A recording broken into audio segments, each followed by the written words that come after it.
So I think elder care has to change from being reactive to being proactive. We've got to understand that this is not something, if we have a problem, we react to it and go to the doctor. That's 90% of older adults, or even forget older adults. Anybody who is able to make that decision themselves will always go to a doctor when they have a problem.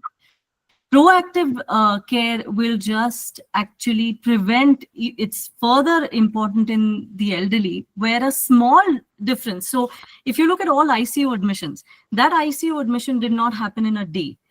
There is always some kind of there's maybe 3 days, maybe 3 weeks. Obviously, other than the absolute emergencies, there is always a prelude to these stories. And the narrative that you described about your father is the same. And somewhere around the line, you feel, oh, could we have done something about this? Can we stop it earlier? Can we identify things? Only in identification can we solve it. If we don't identify it, we cannot solve it.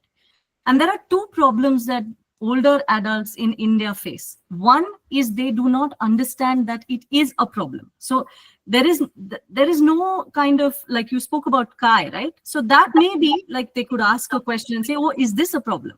So that's one. The second problem is they never want to burden their children. And this is the absolute fact of life. They never want to burden somebody and say, okay, this is a problem for me.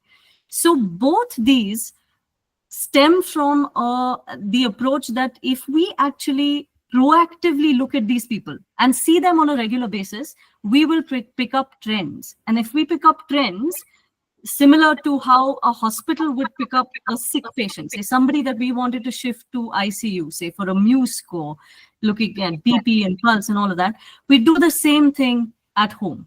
And the idea being we want them to be in their homes for longer, with them being stronger. That's the whole kind of premise.